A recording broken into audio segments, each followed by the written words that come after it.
증시는 다시 엔캐리 트레이드 청산에 대한 공포로 확산이 되고 있는 상황입니다. 구독과 좋아요 부탁해요.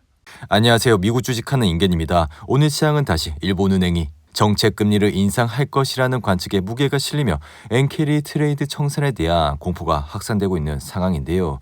이에 따라 가상자산 시장도 급락하고 나스닥 역시 한때 1% 이상 하락을 하면서 3대 지수는 이제 하락을 하는 모습을 나타냈습니다. 이에 인한 우에다 일본은행 총재는 공개 행사에서 내외 경제 그리고 물가 정세와 금융 자본 시장의 동향을 다양한 데이터와 정보를 토대로 점검 논의하고 금리 인상 여부를 적절히 판단하고자 한다고 밝혀 시장은 사실상 이를 금리 인상 예고로 받아들이고 있다 할 수 있는데요. 여기에 금리 인상 여부를 적절히 판단할 것이라고 말해 이로 인해 일본이 금리 인상을 시사한 것은 금융시장 위험 회피 성향을 부추겨 이날 증시를 다시 흔들리게 했다 할 수가 있죠. 이에 먼저 엔캐리라 일본의 낮은 금리를 피해 해외의 높은 금리를 노리고 외국으로 빠져나간 돈으로 이른바 엔캐리 트레이드가 일본의 금리 인상으로 다시 일본으로 회귀할 것이라는 전망이 지금 증시를 뒤숭숭하게 만들고 있다 할 수 있는데요. 이로 인해 그동안 일본 투자자들은 제로금리 그리고 마이너스 금리로 고통을 받자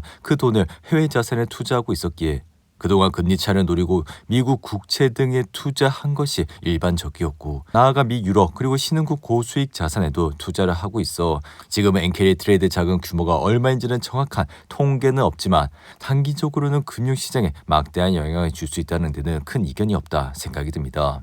이에 UBS는 2011년 이후 누적된 엔캐리 트레이드 규모가 지금은 5천억 달러에 이르는 것으로 추산을 하고 있고 한국은행도 올해 이 자금이 3조 4천억 달러로 추정하고 있기에 만약 일본은행이 금리를 올릴 경우 이 가운데 2천억에서 3천억 달러가 청산돼 일본으로 되돌아갈 전망이라 이는 자산시장에서는 또 엄청난 규모라 할 수 있다 말씀을 드리는데요. 여기에 또 지금 시장에선 연준의 내년 금리나 전망도 후퇴하고 있어 일주일 전만 해도 내년 말 기준금리는 2.75에서 3%로 낮아질 가능성이 27.7%로 가장 높았지만 오늘은 3에서 3.25%로 낮아지는데 그칠 가능성이 29.4%로 높은 수준을 나타냈다 말씀을 드립니다. 이에 지금 시장이 12월 연말 랠리를 접어들 것이라는 기대감이 지금 엔캐리 트레이드 청산 가능성에 발목이 잡혔고 이렇게 되면 투자자들은 위험 자산인 주식을 팔고 안전 자산으로 돌아갈 가능성도 높아 이날 역시 변동성이 크게 확대되는 모습을 나타냈다 생각이 드는데요.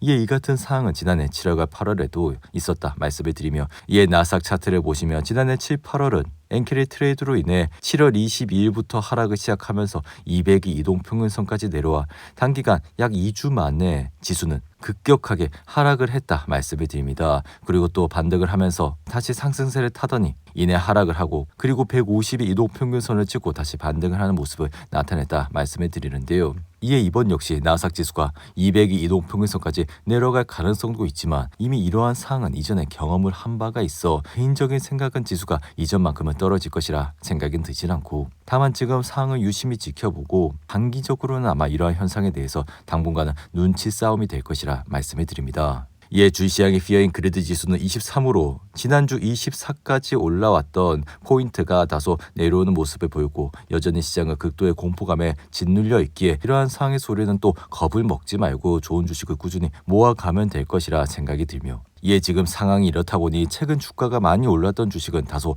하락세를 보였고 그리고 최근 주춤한 모습을 보였던 주가는 상승세를 타는 모습까지 나타냈다 생각이 듭니다. 이에 이날은 구글은 1% 이상 하락했고 최근 급등세를 탔던 브로드컴은 4%나 하락을 하는 모습을 나타냈는데요. 반면 엔비디아는 1% 그리고 AMD도 그리고 마이크론도 1% 이상 올라 애플 역시 이날 1.52% 상승을 하면서 신고가를 달성하는 모습을 나타냈죠. 이에 지금 나스닥의 상황은 20일 이동평균선 그리고 5일 이동평균선 상단에서 흐름을 이어가고 있어 강세장이 이어질 것이라 내다보고 있기에 대부분은 내년 말 또 지수가 10% 이상 상승을 할 것이라 예상을 하고 있어. 그리고 또 단기적으로는 주춤할 수는 있지만 연말에는 또 산타 랠리가 이어질 가능성이 높다는 평가도 나오고 있다 생각이 드는데요. 이에 사실상 지난주 약 5% 가까이 조정을 받았고 그리고 이때 10월 말 제롬 파월 의장이 12월 금리 인하는 기정사실이 아니다라고 한 뒤 페드의 완화 정책에 대한 기대가 약해진 게 나스닥이 하락을 하게 된 주요 배경이라 하지만 일주일 전에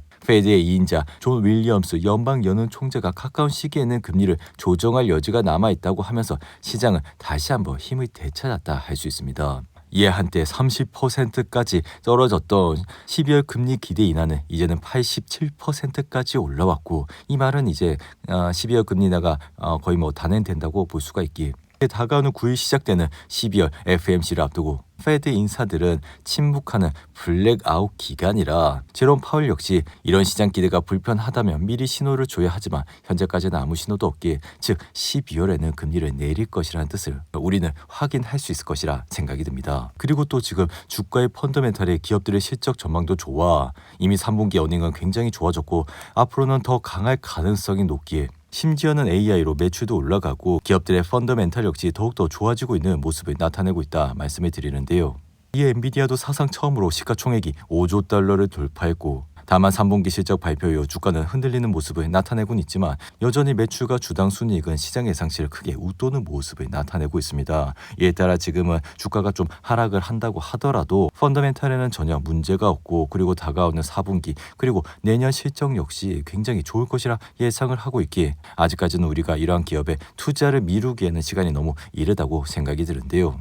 그리고 또 지금 엔비디아는 반도체 설계 소프트웨어 업체 시노십스에 20억 달러를 투자해 이날 주가는 1% 이상 상승을 했고, 이번 거래의 핵심은 이제 막 AI 도입을 시작한 여러 첨단 산업에서 오랫도록 사용해온 중앙 처리 장치 CPU 기반 작업을 엔비디아가 판매하는 그래픽 처리 장치 GPU 기반으로 전환하는 데 있다고 말씀을 드립니다. 이에 따라 시노시스는 반도체 관련 소프트웨어 기업으로 엔비디아가 또 이렇게 지분을 인수를 하면 반도체 생태계를 더욱더 강화시키는 요인이 될 것이라 말씀을 드립니다. 그리고 또 지금 가장 핫한 주식인 알파벳은 구겐하임이 다시 추가 상승도 할 수 있다 밝히고 있고, 이로 인해 12개월 목표 주가를 주당 330달러에서 375달러로 상향 조정했다 말씀을 드리는데요. 이로 인해 지금 알파벳의 실적이 컨센서스 추정치를 능가하고 있고, 그리고 또 인공지능이 주도하는 비즈니스 광고 그리고 소비자 시장에서의 변화는 결국 확장 기회라는 사실에 대한 투자자 신뢰가 더해지면서 추가적인 상대적 멀티플 확대가 있을 것이라 구겐하임을 밝히는 모습을 보여줬죠. 이에 지금 알파벳 주가 상승을 뒷받침하고 있는 세 가지 주요 촉매는 급증하는 엔터프라이즈 AI 이 수요로 인해 뒷받침되고 있고, 스트리밍 시장 점유율에서 유튜브의 지속적 우위 그리고 구글 제미나이의 최상의 AI 플랫폼 지위 유지가 주가 상승의 촉매가 되고 있다 할 수가 있는데요. 이에 저희 개인적인 생각은 구글 제미나이는 점점 더 사용자가 지금 늘어나고 있고, 그로 인해 지금 챗GPT의 성능에도 어느 정도 아니면 오히려 능가하고 있는 모습을 나타내고 있죠. 이에 따라 지금 주가 역시 한 이틀 흔들리는 모습을 나타내고 있지만 이러한 시기도 잠시, 그리고 그 이후에는 주가 상승의 여력이 충분히 있다고 말씀을 드립니다.